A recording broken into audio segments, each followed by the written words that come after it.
veio morrer e estabelecer uma igreja, para que essa igreja desse continuidade no que ele iniciou.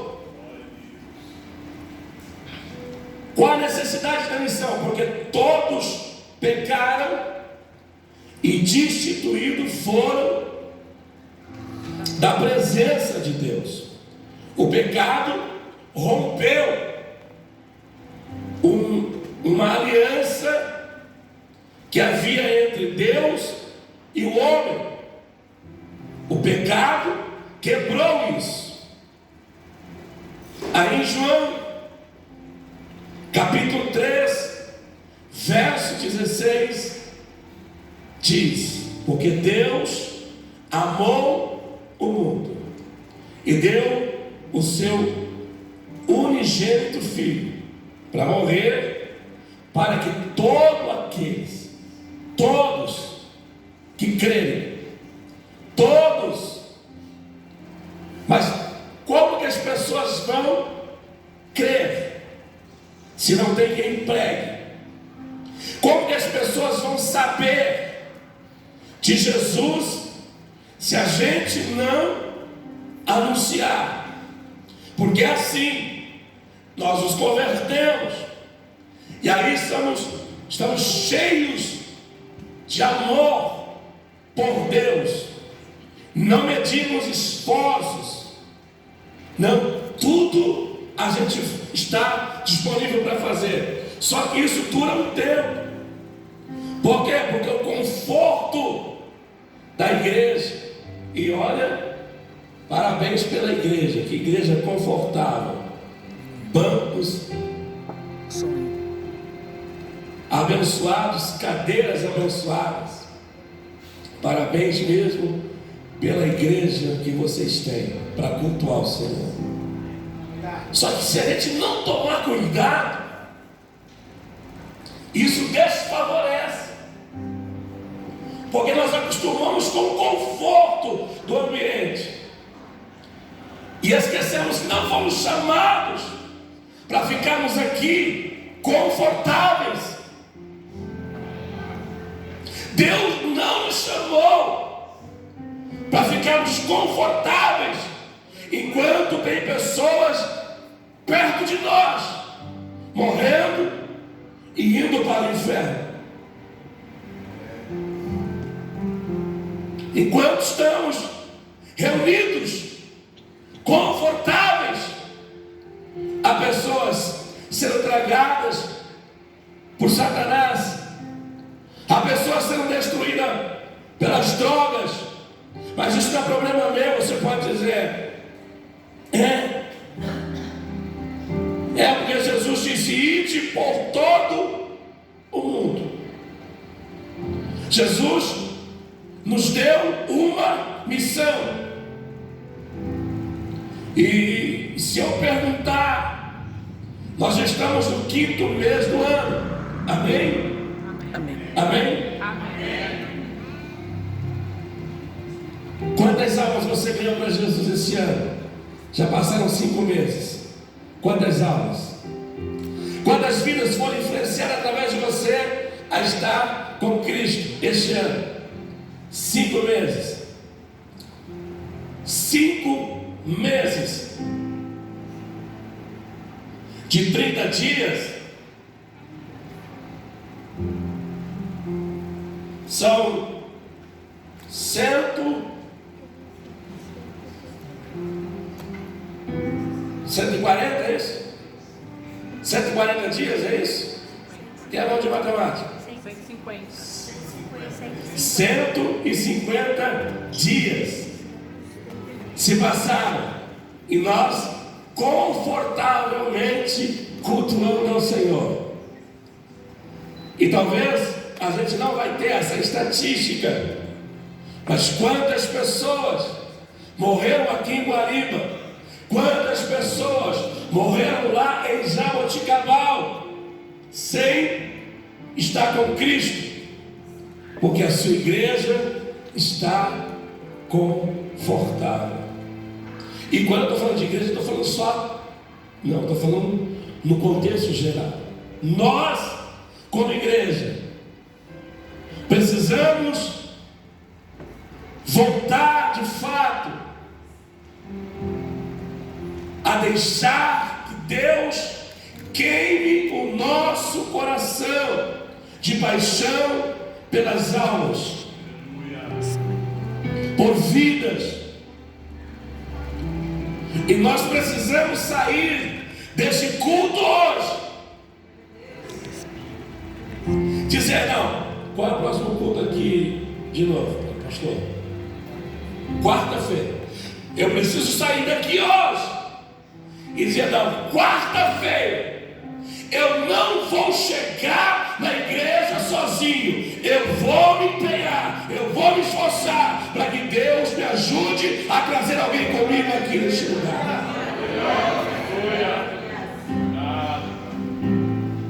Porque eu descobri que se eu tomo essa decisão, eu não preciso vir aqui orar para Deus me curar, para Deus libertar a minha casa, para Deus transformar alguma coisa na minha vida. Porque Jesus disse em Mateus capítulo 6, verso 33, se eu buscar o reino de Deus. Como assim? Filho, essas pessoas que estão perdidas, elas pertencem ao reino de Deus. E se eu buscá-las, eu não vou precisar vir aqui buscar nada para mim. Porque se eu busco o reino, as outras coisas, Deus acrescenta na minha vida. Se eu busco o reino, eu não preciso fazer campanha de cura. Se eu busco o reino, há uma promessa liberada que as coisas que eu preciso virão e alcançarão a minha vida.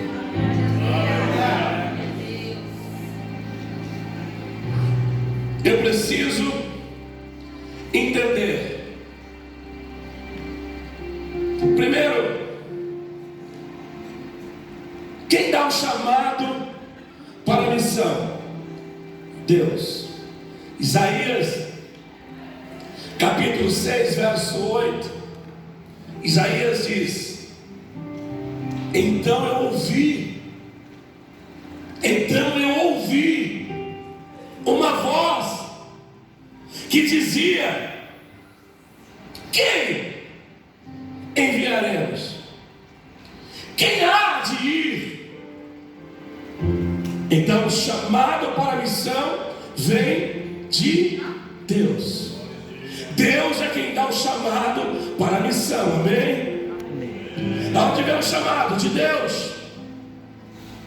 Isaías disse que ouviu, depois de ver a glória de Deus e se preocupar, porque ele disse: e agora o que será de mim? Porque os meus olhos viram o Senhor, aleluia. Deixa eu dizer uma coisa para você, querido: quem de fato viu a Deus, sentiu a Deus, foi tocado por Deus, não fica quieto no lugar, aleluia.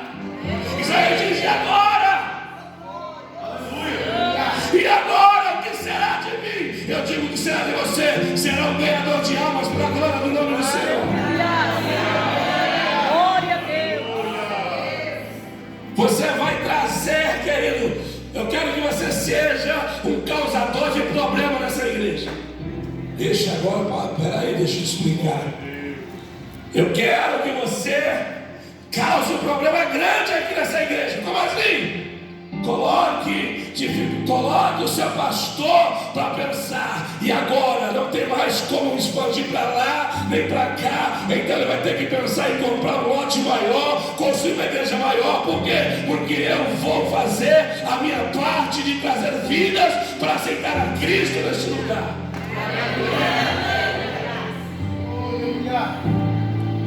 Esse problema não se resolve no gabinete, ainda bem, graças a Deus.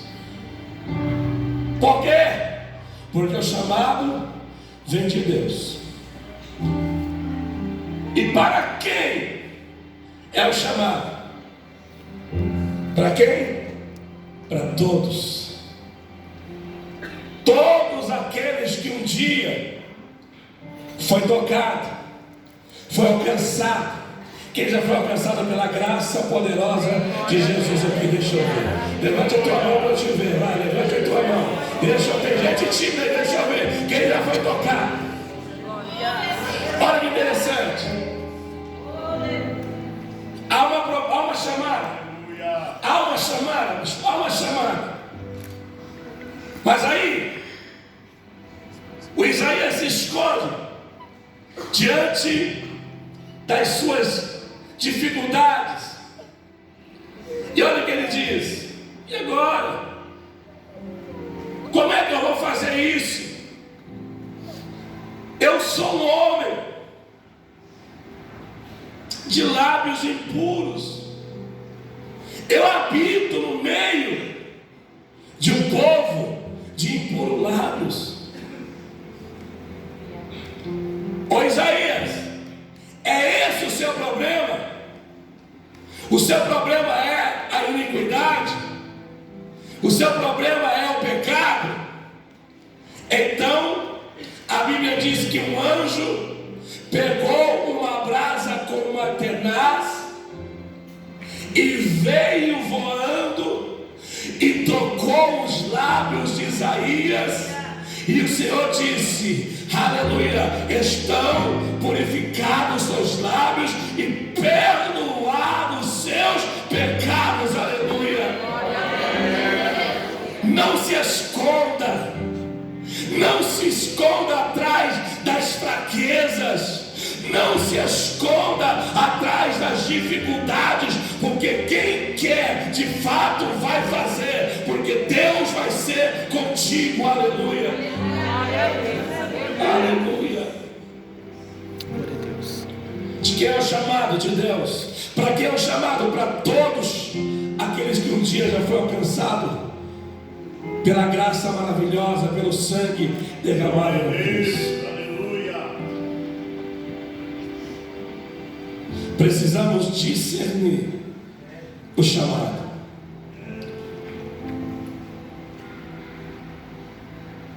Certa feita, Paulo diz que lá em Atos capítulo 16, ele diz que ele intentou pregar o evangelho em uma certa região da Ásia, e ele diz que o Espírito de Deus lhes impediu de ir fazer isso. Olha que interessante. Há uma necessidade de se pregar, mas quando Paulo quis ir, porque a escolha de onde e do local não é sua, é de Deus, porque aonde você for enviado por Deus, Deus vai fazer a obra dele acontecer. Glória a Deus. Não, você não entendeu. Eu não posso escolher aonde quero ir. É Deus que tem que me enviar, porque se Ele te envia, Ele também provê os recursos e faz a sua obra acontecer.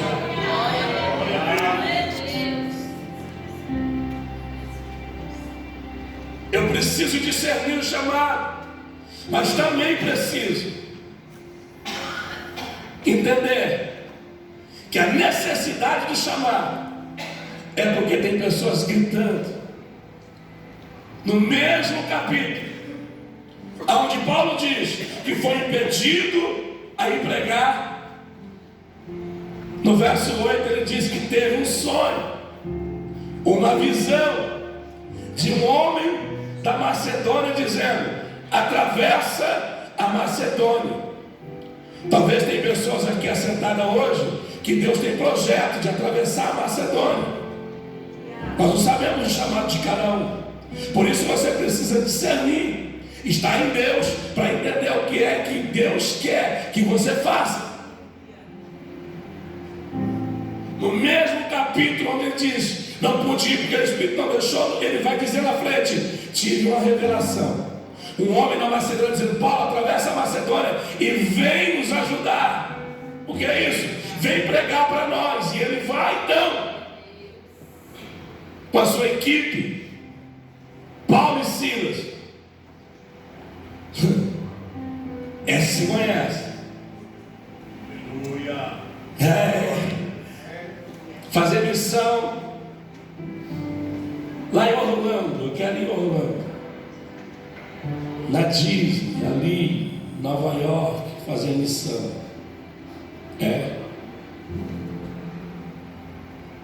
E na África, comer catato. O que é catato? É umas larvas assim, ó. E eles comem com gosto. A gente estava lá numa feira lá, estava um balde lotado assim, a gente passou olhando, né? É gostoso. É gostoso. Mas o meu paladar não é para isso. Mas na África, comer fungi, comer quizaca,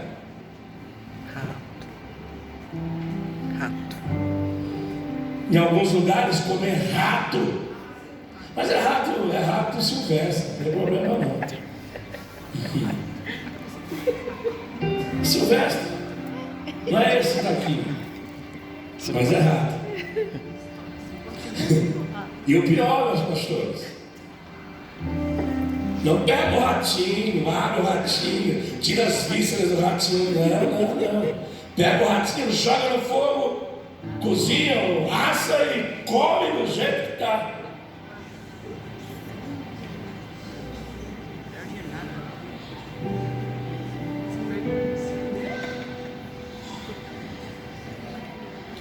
Então eu quero falar agora da dificuldade do chamado. Paulo não pôde ir para a Ásia, mas teve uma visão de que deveria ir pregar na Macedônia. Pregou, expulsou o demônio de uma mulher perturbada. E a Bíblia diz que depois que Paulo fez isso, olha aqui, libertou uma cativa de Satanás, a cidade se revoltou contra ele e Silas, e lançando mão deles, levaram para a praça e deram açoites em Paulo e Silas. Se alguns missionários aqui dizem, eu tinha que ter ido para a Ásia, não ter vindo para cá, colocaria em dúvida o chamado depois de apanhar muito, de estar com as costas toda cortada de açoites. Aleluia. Lançaram Paulo e Silas em um cárcere interno. E aí eu fui analisar para entender o que é um cárcere interno. Olha, era mais profundo da prisão da época, era o final de tudo, aonde não tinha mais luz natural. Foi lá que lançaram 2 pregadores do Evangelho. Estou falando do desafio do chamado. Talvez isso vai desmotivar muita gente, porque nós não queremos desafios, nós só queremos os benefícios do chamado. Como disse aqui a irmã, queremos as pompas de sermos chamados missionários. Mas eles confiaram em Deus, porque apanhado, todo cortado, todo machucado, então um vira para o outro e diz, não vamos reclamar não, porque Deus está no controle de todas as coisas. Nós não vamos murmurar não, porque Deus sabe tudo. Nós não vamos parar por aqui não. Paulo e Silas, a Bíblia diz que então resolveram adorar a Deus na dificuldade. E eu quero dizer para você que quando você adora a Deus na dificuldade do teu chamado ministerial, Deus vem para resolver na tua vida.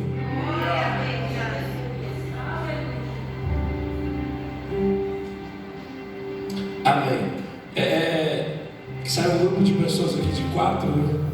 É que o irmão teve que ir embora porque ele trabalha agora às 10 e pouco da noite, tá bom? Então, pedindo desculpa para a igreja, justificando a saída dos nossos irmãos, tá? A dificuldade do chamado, e eles não pararam. A Bíblia vai dizer então que mesmo com as costas toda cortada, mesmo amarrados em um tronco, ei, olha que lindo isso. Não tem aqui nenhum tipo de motivação, não tem aqui nenhum tipo de benefício, não tem aqui para Paulo e Silas, querido, nenhum bônus. Não. Estão machucados, açoites, estão amarrados em um tronco, em um cárcere interior. Mas olhando para tudo isso, olhando para toda essa devastidão de dificuldade e problemas e circunstâncias desfavoráveis, eles disseram: não, se chegamos até aqui não vamos desistir, ainda nos tem um recurso. Aleluia. Não, você não entendeu. Paulo e Silas diz: nós estamos aqui presos, estamos machucados pelos açoites, estamos amarrados no tronco, estamos de pé e mãos atadas, mas nós temos ainda um recurso, nós temos ainda um recurso. O que recurso é esse? A boca de Paulo e Silas não estava fechada, então eles resolveram, aleluia, adorar a Deus, aleluia. E quando você adora, a prisão se abre. Quando você adora, Deus rompe as barreiras da tua vida. Por quê? Porque Ele é o Deus que está esperando. Olha que lindo isso. Paulo e Silas, Deus permite eles entrarem lá, sofrer bastante para salvar o carcereiro. Apanhamos, sofremos, mas Deus salvou pessoas. Ah, Jesus maravilhoso. Foi difícil, mas teve pessoas alcançadas pela graça. Foi difícil, mas teve gente que se converteu ao Evangelho. Foi difícil, mas teve gente que se dobrou a Cristo. Aleluia. Talvez vai ser difícil, mas vai valer a pena, porque uma alma vale mais do que o mundo inteiro. E a Bíblia diz que quando uma alma se arrepende e se converte, o céu celebra e festeja. Deus está esperando você a se posicionar diante do teu chamado. Ah, pastor, meu chamado não. Vou repetir, não confunda chamado com função. Função é o que o jovem está fazendo ali. Essa é a função dele no culto: tocar o seu instrumento. Chamado é amanhã ele alcançar um amigo, um vizinho, um parente, alguém que Deus colocar no seu caminho. Isso é chamado. Você foi chamado para ganhar almas. A igreja foi chamada para fazer a diferença. Amém? E eu encerro aqui dizendo assim, dentro do chamado que nós recebemos de Deus, também recebemos o poder para isso. Lucas capítulo 24, verso 49. Jesus disse: eu vou enviar vocês, mas eu vos darei poder. Então faça o que eu estou dizendo. Não saia de Jerusalém, fiquem, porque do alto vocês receberão o poder. E quando vocês receberem este poder, vocês vão ser minhas testemunhas. Aleluia. Quem aqui está preparado para ser testemunha de Jesus? Glória a Deus. Vocês vão ser minhas testemunhas. Aí ele começa a colocar os limites de onde a igreja vai testemunhar. Judéia é perto. Aí ele diz: Samaria Sabe, nós precisamos entender que geograficamente Deus sabe do lugar aonde você vai funcionar como testemunha, aonde você de fato vai produzir frutos para a glória do nome dele. Por quê? Porque olha o que ele disse: virá sobre vocês o poder do alto. Ei, e quando esse poder vem, é esse poder quem te conduz e direciona você para aquilo que Deus quer que a sua vida seja útil. Amém. Se não receber esse poder, não se faz. Sem poder não tem missão. Sem missão não tem submissão. E sem submissão não há salvação. Então tome cuidado para não ficar estagnado e ser surpreendido por Deus. Deus tem um chamado para cada um. Talvez Deus nunca vá te enviar para a África, mas Deus vai te enviar aos seus vizinhos, na sua Judéia.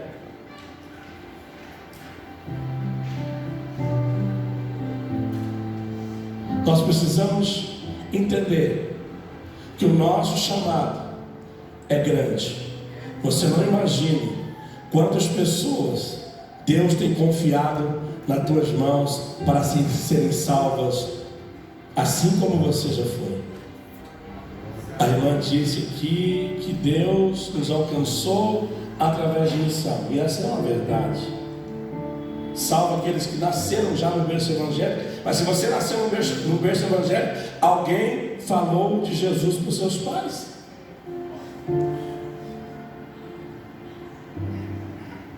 Se não falar, se a igreja parar de pregar, a igreja na verdade a igreja deixará de existir. Olha aqui, não há igreja, não existirá igreja se a igreja ficar hoje de boca fechada. Não vai ter igreja no futuro se a igreja de hoje não anunciar a Cristo. Amém? Porque talvez aqueles que um dia anunciou para ti o Evangelho já não estão mais aqui, já estão com o Senhor. Se a igreja fechar a sua boca, a igreja vai deixar de existir. Mas eu louvo a Deus que por mais que o sistema e o inimigo queira isso, Deus tem levantado pessoas que vai com certeza vencer todas as barreiras e não vai deixar de falar do amor de Cristo. Glória a Deus, glória a Deus. Deus quer salvar através de você. Deus quer te usar como instrumento. Nossa igreja hoje tem uma missão em Angola. E como eu disse no início, Deus mudou a visão da nossa igreja. Somos uma igreja pequena, mas com uma visão grande. Glória a Deus. Somos uma igreja pequena, mas com uma visão grande. A visão é grande. Eu tenho certeza que se a visão for grande, a obra também será grande em nome de Jesus Cristo. Amém, queridos? Eu quero orar. Eu quero orar. Eu quero fazer um apelo aqui nessa noite, para você se tornar um ganhador de almas. Não se conforme do jeito que está, mas transforme. As circunstâncias podem ser desfavoráveis, mas se você estiver firme no propósito com Deus, você vai ver que Deus vai mudar essa circunstância. Em nome de Jesus.